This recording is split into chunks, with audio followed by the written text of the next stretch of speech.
Bonjour à vous toutes et tous, Nathalie Croiset, je suis ravie de vous accueillir dans Énergie à la Une, ce nouveau podcast de Peppernest. L'objectif, mieux faire comprendre les enjeux énergétiques dans un contexte de plus en plus complexe et concurrentiel. Le premier sujet que nous allons développer, on en parle beaucoup, est celui de l'IA et de la transition énergétique. Et cette question, l'intelligence artificielle est-elle compatible avec le climat? Pour en parler et pour en débattre, je suis ravie d'accueillir Thomas Briand. Bonjour. Bonjour. Vous êtes en charge des sujets autour de l'impact environnemental de l'IA au sein du service sobriété numérique de l'ADEME. Et pour échanger avec lui, ravi aussi d'accueillir Rémi Pacou. Bonjour. Bonjour.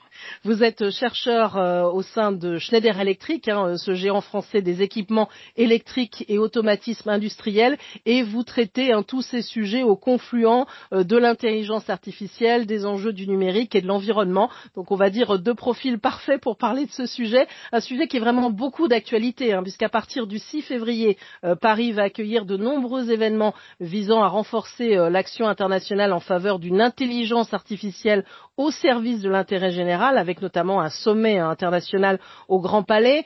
On a évidemment entendu cette annonce de Donald Trump qui annonce un investissement astronomique dans l'intelligence artificielle, 500 milliards de dollars d'investissement.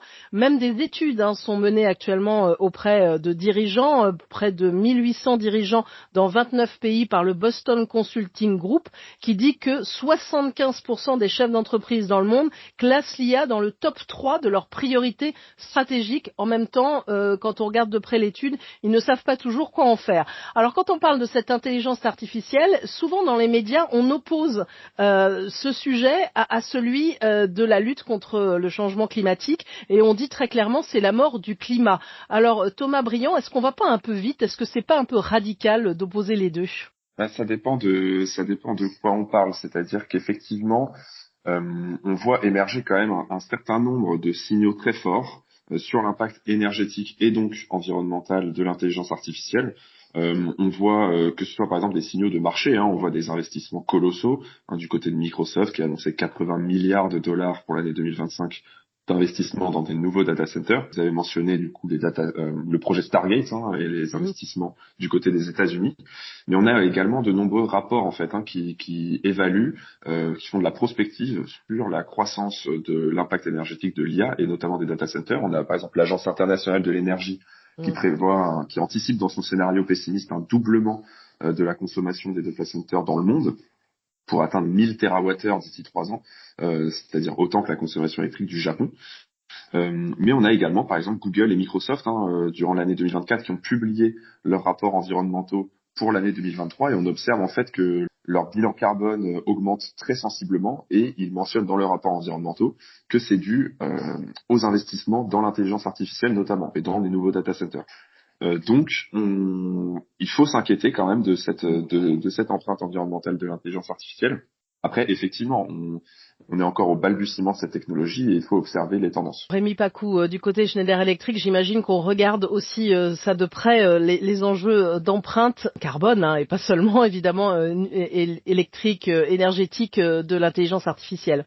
Oui, absolument. Et puis, comme vient de le dire Thomas, ce qui est intéressant, c'est que c'est finalement une discipline assez jeune, l'étude de l'impact de l'intelligence artificielle. Et c'est ce qu'on vient de voir avec l'arrivée de DeepSeek, qui a fait beaucoup de bruit.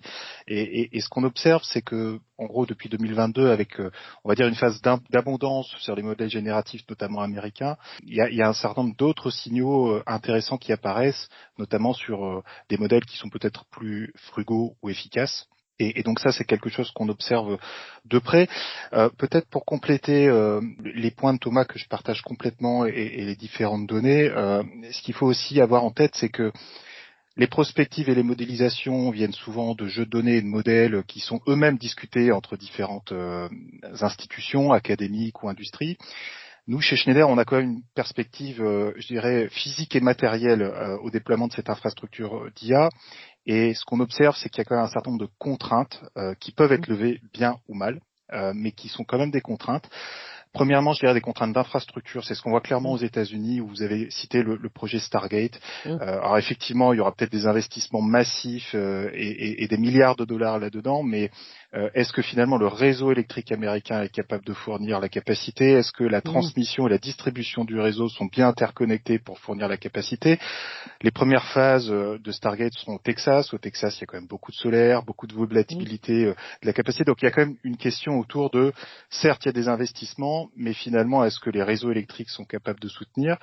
Il y a quand même une deuxième dimension qu'on a vue aussi avec la chute de l'action Nvidia en début de semaine, qui est liée à la supply chain, à la capacité de fabrication des puces, qui est aujourd'hui extrêmement stratégique d'un point de vue industriel, technique, mais aussi géopolitique, puisque c'est quand même basé à Taïwan pour une grande partie.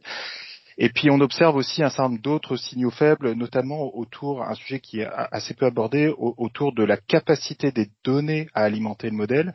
On a fait des études là-dessus où on sait qu'à peu près à horizon 2028-2029, il n'y aura pas forcément suffisamment de données accessibles, de données textuelles publiques générées par l'homme pour pouvoir alimenter les modèles. Donc il y a un certain nombre de contraintes, je dirais, d'infrastructures, de supply chain, de données qui sont propres au développement de l'IA et qui vont peut-être aussi amener à faire évoluer certaines pratiques qui aujourd'hui sont effectivement plutôt tournées vers l'abondance. Alors on va en parler aussi des solutions pour la transition énergétique de l'IA, mais juste continuer un tout petit instant avec le côté le plus sombre, et je vais faire réagir Thomas Briand, vous pouvez réagir à tout ce que vient de dire aussi Rémi Pacou.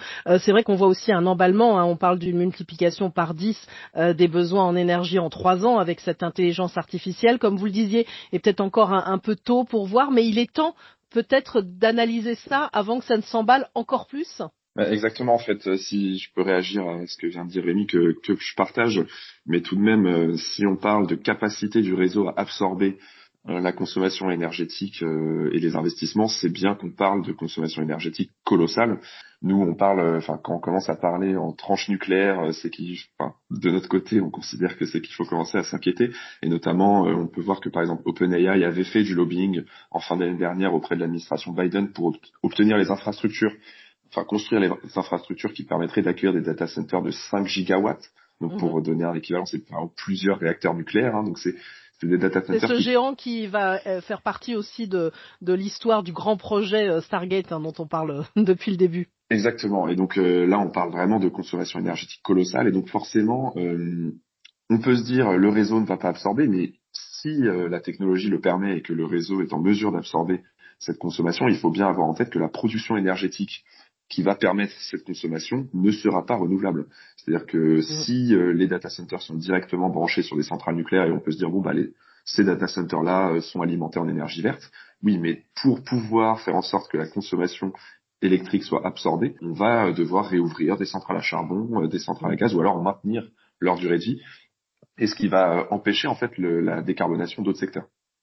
Donc, ça, on va dire, c'est le côté le plus sombre et qu'il faut vraiment analyser précisément. Mais pour ne pas opposer non plus les deux, et on sait bien que l'intelligence artificielle aussi peut être utile, c'est aussi ce qu'il faut souligner. On va essayer de mieux comprendre, et notamment, je vais commencer avec vous, Rémi Pacou, ce que peut apporter l'intelligence artificielle aussi à la transition énergétique. Chez Schneider Electric, j'imagine que vous y réfléchissez. Alors, une de vos pistes, c'est notamment l'optimisation de l'efficacité énergétique dans les bâtiments. Cette piste-là, qu'est-ce que peut apporter l'intelligence artificielle ? Écoutez, je pense que il y a quand même un lien important et nécessaire à faire entre ce dont on a parlé pour l'instant, qui je dirais dans le jargon et ce qu'on appelle les effets directs, c'est-à-dire le poids de l'infrastructure en termes d'environnement, de consommation électrique, et puis les effets indirects, voire systémiques, qui vont être finalement par l'usage de la technologie, qu'est-ce qu'on va pouvoir éventuellement faire.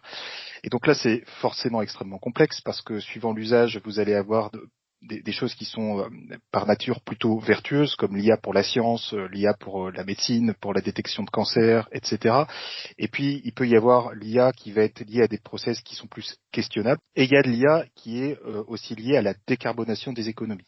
Alors, ce qui est intéressant de voir aujourd'hui, c'est que on confond parfois l'arrivée massive de la Gen AI et toutes les questions que ça pose sur l'infrastructure, sur les réseaux, sur la décarbonation, etc., avec quasiment 60 ans d'histoire d'intelligence artificielle qui n'a pas été toujours nommée de cette façon, mais on peut appeler ça le machine learning ou l'apprentissage automatique, et qui existe en tout cas pour une entreprise comme Schneider depuis 30 ans dans les roadmaps de R&D. Donc c'est pour ça que c'est bien intéressant de dire aussi ce qu'est l'intelligence artificielle. Parfois on la résume à ChatGPT, mais c'est pas que ça. Et aussi ça ne date pas de maintenant. Enfin, c'est important aussi de le préciser. Oui, c'est ça. C'est-à-dire je pense qu'on peut résumer peut-être avec 3 facteurs. La première, c'est comme vous le disiez, bien nommer les choses. Mal nommer un objet, c'est ajouter au malheur du monde, disait Camus, mais c'est tout à fait ça sur l'IA. Il y a beaucoup de terminologie, de vocabulaire, de taxonomie différentes, et aujourd'hui, il n'y a pas un consensus. Donc, pour amener un débat constructif, je pense que c'est déjà un premier point. Il y a un certain nombre quand même de travaux qui sont faits, notamment à l'échelle française, européenne, à l'échelle académique. Il y a un chercheur récemment, Fabienne Heinemann en Suisse, qui a travaillé sur une taxonomie qu'il a proposée à l'échelle européenne. Ça, je pense, c'est un premier point. C'est déjà de quoi on parle, et pas de façon trop abstraite, mais en lien avec le vocabulaire de la transition énergétique, qui est un domaine particulier. Le deuxième point, je pense, qui est important, c'est rendre explicite l'impact. Et ça, c'est tout ce qui est en train d'apparaître autour des impacts nets du digital, notamment l'ADEME, là, qui a fait un rapport assez récent, il y a quelques mois, sur le sujet, où ils ont étudié une trentaine de cas d'usage. Et Thomas Briand va pouvoir réagir. Je sais aussi qu'il y a un avis publié tout récemment de l'ADEME sur un développement plus responsable du secteur. Donc ça sera une des questions. Oui. Ouais, ça, je pense que c'est typiquement le genre de choses qui sont fondamentales pour éclairer le débat et essayer de le dépolariser un petit peu, c'est-à-dire de se dire, il y a forcément des effets positifs ou négatifs sur une technologie aussi générale que l'IA et aussi diffuse. Par contre, être capable de le modéliser avec des données et des méthodes qui sont robustes scientifiquement, se constituer des bases de référence pour se dire, dans les bâtiments, dans les industries, dans les data centers, tel type de technologie dans tel contexte est vertueux ou pas, je pense que c'est quelque chose qui est absolument fondamental, sur lequel nous on a travaillé également, sur lequel il y a des chercheurs américains qui ont travaillé depuis quelques années, notamment les équipes de David Robnick aux États-Unis. Et donc, je pense que ça, typiquement, c'est un travail extrêmement intéressant qui a été mené par l'ADEME et d'ailleurs en collaboration avec quelques industriels, puisque c'est un travail aussi de partage entre, je dirais, des institutions, des académiques, mais aussi des industriels qui ont, eux, accès aux données primaires d'usage, qui sont les premières données à intégrer dans les quantifications. On va y arriver à cet aspect vertueux et je vais interroger Thomas Briand dans un instant. Juste pour les applications, en quelques mots, Rémi Pacouche parlait tout à l'heure de l'optimisation de l'efficacité énergétique, dont on parle évidemment beaucoup. Je veux dire, la meilleure énergie, c'est celle qu'on consomme pas, on le répète tout le temps. Le stockage, ça aussi, ça peut jouer en faveur. Les réseaux intelligents, ça peut être des solutions. C'est toujours la question du potentiel. Dans le potentiel, absolument. Je dirais, tout est possible avec l'IA sur la transition énergétique. Ce que nous, on essaie de faire chez Schneider et ce que nous, on travaille au niveau de la recherche, c'est d'amener une évidence, notamment sur les effets nets. On a produit un document qui est sorti début décembre, qui fait justement cette modélisation-là. Donc, on a travaillé à l'échelle d'un cas réel sur 4 années de mesure avec des partenaires en local qui avaient accès aux données, et on a finalement essayé de déterminer entre les effets directs, les effets indirects et les effets systémiques, au total, par rapport à un scénario de référence sans IA, est-ce qu'on était plutôt dans le positif ou négatif? Et je pense que là-dessus, il va y avoir dans les années qui viennent tout un travail de hiérarchisation et de priorisation des usages à impact, et c'est quelque chose que nous on voit, comme vous l'avez cité, dans le bâtiment, pour tout ce qui est consommation, de chauffage, de ventilation, aussi dans les data centers, on va peut-être en parler, mais surtout dans les industries, sur lesquelles effectivement l'IA peut tout à fait amener en termes de productivité et d'efficacité énergétique, mais encore une fois, c'est le passage à l'échelle de rendre explicite cela qui est pour moi le sujet d'importance. Alors Rémi Pacou a soulevé beaucoup de points, Thomas Briand. On va y arriver à ce sujet évidemment d'un système plus vertueux, d'une IA plus sobre. Juste pour rester sur les usages, et vous pouvez évidemment commenter, vous avez parlé tout à l'heure du charbon, de l'utilisation, pourquoi pas, d'énergie fossile, enfin la complexité aussi d'alimenter en énergie cette IA, mais est-ce qu'elle ne peut pas aussi être utile et faciliter la transformation du mix énergétique ? Effectivement, en fait, comme l'a dit Rémi, on voit beaucoup de cas d'usage émerger industriels qui peuvent être intéressants sur plein d'aspects pour la transition écologique notamment. Mais effectivement, comme ce qui a été mentionné, au-delà de l'aspect environnemental, il y a plein d'applications qui peuvent être vraiment pertinentes pour l'IA, que ce soit dans la santé, enfin voilà, qui peuvent être très positives. Par contre, il y a dans le cas de la transition écologique, il y a deux points importants à mon sens. C'est que d'abord sur les enjeux d'optimisation, les IA voilà, qui font de l'optimisation, il faut toujours aller prendre en compte à la fois les effets indirects, mais aussi les effets rebonds, qui peuvent être, enfin, qui sont en fait historiquement systématiques lorsqu'on n'intègre pas une démarche de sobriété, c'est-à-dire de limitation des usages, puisqu'en fait, hein, c'est un effet qui est très simple, c'est quand on diminue la consommation énergétique, par exemple pour la voiture, et ben on roule davantage, ce qui vient compenser en fait les gains en efficacité qui avaient été faits. Ensuite, donc au-delà des effets rebonds, il faut aussi prendre les effets indirects, mais aussi en fait aller regarder si la mise en œuvre du système numérique, enfin si on prend en compte l'impact du système numérique, est-ce que on a vraiment un gain net énergétiquement ou environnementalement. Et là, c'est tout le sens effectivement de l'étude IT4Green qu'on est en train de mener à l'ADEME. Il y a un premier rapport plus qualitatif qui est sorti, mais ensuite on est en train de travailler sur un ensemble de cas d'usage pour faire des ACV complètes en prenant en compte justement ces effets indirects et aller voir en fait si effectivement on a des gains nets. Et ensuite le deuxième point sur lequel je voudrais insister, c'est quand même que ces usages qui sont intéressants, utiles, pertinents, nous paraissent quand même assez minoritaires pour le moment, et surtout avec un impact par rapport à l'impact en fait des usages grand public qui eux commencent à se multiplier de manière assez colossale, que ce soit en type d'usage, hein, puisqu'on a à la fois de la génération de texte, mais on voit émerger de la génération d'images, la génération de vidéos, d'audio, etc. Mais aussi en nombre d'utilisateurs, hein, enfin ChatGPT était la première application à atteindre aussi vite les 100 millions d'utilisateurs. Pareil pour DeepSeek, hein, on voit que là, c'est une sortie très récente, mais immédiatement elle est en première sur toutes les plateformes de téléchargement d'applications. Donc voilà, il faut vraiment prendre en compte ces deux choses-là, c'est que oui, il y a des usages utiles pour l'efficacité énergétique, mais attention aux effets rebonds et aux effets indirects. Mais en plus, surtout, ces usages-là restent minoritaires en comparaison aux usages grand public. Donc ça veut dire, et vous avez commencé largement à l'évoquer tous les deux, qu'il ne faut pas uniquement une IA pour la transition énergétique, mais réfléchir en termes de sobriété. Vous avez parlé notamment, Rémi Pacou, des data centers. On sait bien à quel point la consommation des data centers ne peut qu'être croissante. Alors comment on peut faire pour allier finalement sobriété énergétique et sobriété numérique, si on peut dire, Rémi Pacou? Bah écoutez, c'est le point. Je voudrais peut-être revenir sur ce qu'a dit Thomas. J'ai un point d'accord et peut-être un point de désaccord. Le point d'accord, c'est effectivement l'importance d'amener beaucoup plus d'évidence quantifiée sur les effets nets de la numérisation / de l'intelligence artificielle, puisque c'est quand même un bras armé.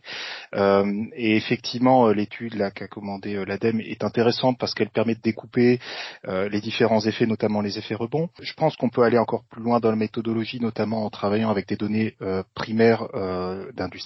Je pense que c'est fondamental, ce travail de partenariat. Nous, on l'a fait typiquement à l'échelle d'un cas d'usage sur les bâtiments dont je vous ai parlé. Et ce qu'on voit, c'est que globalement, les effets rebonds sur des bâtiments, sur certaines applications, sont plutôt faibles, quand ils peuvent être effectivement plus importants dans d'autres industries, typiquement les industries pétrolières ou minières. Donc c'est un petit peu cet effort de travail méthodologique et d'accès à la donnée qui est nécessaire, je pense, à faire pour essayer de séparer un peu le grain de livret et de se dire effectivement dans tous les secteurs économiques, il y a sûrement des secteurs où on peut attaquer facilement avec l'IA et aller toucher des effets nets avec un effet de masse, puisque c'est quand même la grande force de l'IA, c'est de pouvoir se diffuser rapidement. Et puis il y a des secteurs sur lesquels il faut être extrêmement prudent et effectivement amener un peu plus de régulation. Alors peut-être le point de désaccord ou de complément que j'aurais, c'est sur l'usage. Alors effectivement, l'usage s'est massifié récemment, mais il s'est massifié sur la partie consommateur, essentiellement avec l'arrivée de l'IA générative. Sur l'IA, je dirais, industrielle ou le machine learning, sont des choses qui existent quand même depuis plusieurs années dans beaucoup de systèmes industriels. Nous, on a travaillé sur des scénarios de consommation électrique de l'IA à horizon 2035. On a fait une publication début décembre sur lequel on étudie 4 scénarios, dont un scénario d'abondance à l'extrême qui va effectivement impacter l'environnement et les ressources, qu'on recommande pas, bien évidemment, mais un scénario que nous, on considère comme sustainable, où effectivement, il y a une augmentation de la consommation électrique, mais qui, de un, est anticipé de façon beaucoup plus organisée au travers des data centers dans l'intégration du mix énergétique. Et ça, c'est quelque chose qui est pas ou peu fait aujourd'hui, c'est-à-dire d'être capable de planifier de combien l'IA va potentiellement impacter l'ensemble d'un système énergétique et de réfléchir de façon globale en termes d'efficacité systémique, de flexibilité notamment. Et le GIMELEC a publié un excellent rapport là-dessus récemment qui montre les capacités de flexibilité sur la France. Donc je pense qu'il y a une réflexion autour de l'intégration dans le système énergétique. Et puis il y a une réflexion, profonde de se dire la plupart des impacts nets vraiment importants sur des secteurs industriels, manufacturiers, industrie secondaire, tertiaire, résidentielle, voire data center, aujourd'hui en très grande partie peuvent se faire avec du machine learning avancé, qui est aujourd'hui assez industrialisé, voire très industrialisé. Ce qu'a fait DeepSeek, c'est du reinforcement learning. Certes, il y a une partie de reasoning et GenAI dans ce qu'ils produisent, mais la base de leur modèle est quand même 30 fois moins consommateur que ce que peut faire OpenAI. Donc je pense qu'il y a quand même un grand champ de recherche à amener là, avant de répondre à la question, de dire qu'effectivement les impacts sont minoritaires sur la partie secteur industriel. Thomas Briand est prêt à réagir. Quand vous parlez des 4 scénarios d'évolution de la consommation énergétique que vous avez observés, ça fait écho dans mon esprit aux 4 scénarios de transition 2050 aussi de l'ADEME. Alors, qu'est-ce que vous avez envie de répondre aussi à Rémi Pacou sur ce point? Oui, moi c'était surtout sur le point méthodologie et données partagées sur lequel je voulais répondre, c'est qu'à l'ADEME on partage complètement cette vision-là, en fait, d'avoir des méthodologies précises et partagées pour pouvoir mesurer l'impact environnemental du numérique. Et notamment, on sort en fait ce qu'on appelle des RCP, des référentiels catégoriels de produits, qui sont justement à destination de ceux qui souhaitent mesurer l'impact de solutions numériques ou de services numériques. Par exemple, là, on va sortir très prochainement un RCP sur les fournisseurs cloud. Et on est justement dans ce développement de méthodologie. En fait, en général, on procède en créant une première version et ensuite en travaillant directement avec des industriels pour voir, en fait, pour tester la méthodologie, la confronter au réel, j'ai envie de dire, et de faire remonter en fait des problèmes. Et ensuite, on le met à jour. Et donc ça, c'est un premier point. Et en plus aussi le partage de données fiables en fait de facteurs d'impact, ce qu'on appelle des facteurs d'impact, c'est-à-dire de dire par exemple la fabrication d'un ordinateur, combien ça émet en CO2, quelle est la consommation d'eau, etc.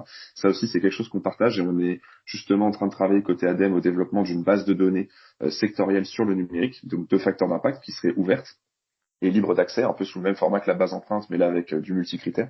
Donc voilà, c'était sur ce volet-là, je voulais dire qu'on partage pleinement cette vision. Et peut-être d'ailleurs sur l'intelligence artificielle, un point important, c'est justement le manque de transparence et le manque d'accès aux données qu'on a en fait pour mesurer l'empreinte énergétique et environnementale des modèles, et ce qui pose problème, ce qui fait qu'en fait tous nos rapports et les études en fait d'impact de l'IA sont toujours des estimations, de la prospective, etc.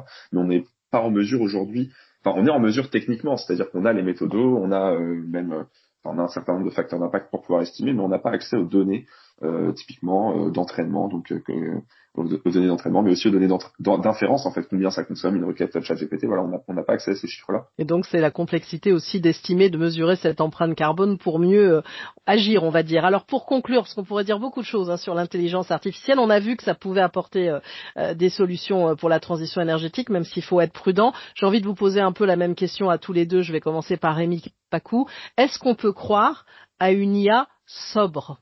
Alors, je pense qu'on peut y croire. Je pense qu'il faut agir pour le faire. Il y a notamment l'AFNOR qui a fait un excellent travail sur une première certification de l'IA frugale. Donc, nous, Schneider, on y a participé, mais il y avait plein d'autres acteurs. Je pense que ça, c'est nécessaire. Je pense que la France peut être fer de lance là-dessus, parce que culturellement, on a quand même un rapport historique à la réflexion environnementale du numérique qui est intéressant. On a quand même des institutions, des chercheurs qui sont à la pointe, avec qui nous, on collabore, on discute très régulièrement. Et donc, je pense qu'on a quand même un terreau extrêmement fertile pour réfléchir à ça. Donc, l'IA Flugrel n'est absolument pas incompatible avec l'IA efficace, à la fois dans son infrastructure, c'est-à-dire combien elle pèse en termes d'environnement, mais aussi en termes d'impact dans son usage. Et je pense que combiner le 3, c'est exactement la bonne méthode, c'est-à-dire d'avoir le minimum d'impact en termes d'utilisation de ressources, qu'on peut appeler la frugalité, le minimum d'impact en termes de consommation énergétique pendant son usage, et le maximum d'impact sur l'usage lui-même pour pouvoir justement décarboner le maximum les secteurs économiques. Thomas Briand pour commenter et réagir, sachant quand même qu'il y a de quoi se poser des questions dans un contexte où on voit qu'on a quand même une très forte accélération de l'IA sans réflexion sur l'aspect vertueux et sur l'impact que ça peut avoir. Faut pas se le cacher. Oui, exactement. Je voulais justement commencer par une note plus pessimiste pour ensuite finir par une note optimiste. En fait, ce que je voulais dire, c'est quand même effectivement sur l'IA frugale. Pour le moment, c'est pas ce vers quoi on se dirige, clairement. C'est ça qu'on peut observer, et notamment parce que les grands acteurs, donc notamment états-uniens, sur le sujet, cherchent en fait à obtenir ce qu'ils appellent donc l'IA générale, c'est-à-dire une intelligence artificielle en fait qui serait capable, un peu comparable au cerveau humain, qui serait capable de faire énormément de tâches différentes, distinctes, et qui pourrait, sous le format, on va dire, d'un assistant personnalisé qui serait capable de répondre à tous nos besoins. Donc ça, c'est ce vers quoi on se dirige, et donc avec des modèles de plus en plus gros, entraînés sur de plus en plus de données, et donc qui sont de plus en plus consommateurs. Donc là, là-dessus, c'est vraiment un point important. Et donc, disons que quand on parlait des usages vertueux, typiquement la consommation d'une inférence ChatGPT d'IA générative est quand même plus consommatrice qu'un usage industriel qui cherche à minimiser l'empreinte énergétique. Donc voilà, ça c'est un premier point. Mais par contre, sur l'IA frugale, moi je rejoins complètement ce qu'a dit Rémi Pacou, notamment sur le rôle que la France peut jouer là-dedans. Parce qu'effectivement, on est un des seuls pays en fait à mettre autant en avant la question du numérique responsable, avec les lois qui avaient été passées, notamment la loi REN. Mais sur l'IA frugale, en fait, un point très important, c'est vraiment l'enjeu de la remise en question du besoin. C'est est-ce qu'on a besoin, ce qui dépasse en fait la question de l'optimisation et de l'efficience. Et c'est bien ce qui a été mentionné notamment dans le référentiel de l'AFNOR. C'est est-ce qu'on a besoin, par exemple, d'un modèle qui est capable de répondre à toutes nos questions. Mais plutôt, est-ce que si on veut faire de la traduction français-anglais, est-ce qu'on peut pas se contenter d'un modèle plus petit, plus spécialisé, et qui donc serait entraîné sur moins de données et serait moins consommateur à l'inférence. Donc voilà, ça peut être une piste, par exemple, des plus petits modèles spécialisés pour des tâches qui sont utiles et nécessaires. Vous voulez ajouter quelque chose, Rémi Pacou, en quelques secondes? Non, je trouve que le panorama est complet et je pense que ces petits modèles, finalement, d'une certaine façon, existent déjà beaucoup dans l'industrie. Et ont déjà un impact, et tout l'enjeu est donc de les quantifier et montrer l'évidence, et c'est tout le travail que justement a entamé l'ADEME. Donc très curieux de voir comment ça se développe, et effectivement la partie, je dirais, GenAI consommateur reste un gros sujet. Il faut quand même être extrêmement vigilant à ce qui se passe. Ce qui est arrivé avec DeepSeek, c'est quand même un bouleversement géopolitique, c'est un bouleversement de rapport à l'innovation, puisqu'on sort d'une innovation cumulative sur la technologie à une innovation industrielle qui est une approche très chinoise d'abord. Et donc, je trouve que les bouleversements qui sont en train d'arriver sont porteurs d'espoir, même si effectivement les 2 années qui sont passées ont été pleines d'incertitudes. Merci en tout cas à tous les deux, et donc j'invite tous ceux qui nous écoutent à regarder de près tous les travaux que vous menez de part et d'autre, ces scénarios, ces études que vous pouvez mener sur l'IA et les perspectives. On a vu que l'intelligence artificielle et la transition énergétique, on va dire, il fallait pas nécessairement les opposer, mais il faut faire attention à ne pas basculer dans une forme de frénésie sans regarder les impacts, même si voilà, il va falloir avoir un peu plus de données d'après ce que j'ai compris de votre part. Merci en tout cas Rémi Pacou, qui est chercheur chez Schneider Electric sur tous ces sujets au confluent de l'IA, du numérique et de l'environnement, et à Thomas Briand en charge des sujets autour de l'impact environnemental de l'IA au sein du service sobriété numérique de l'ADEME. Merci encore à tous les deux, et on se retrouve bientôt pour un nouvel épisode d'Énergie à la une pour Pepper Nest.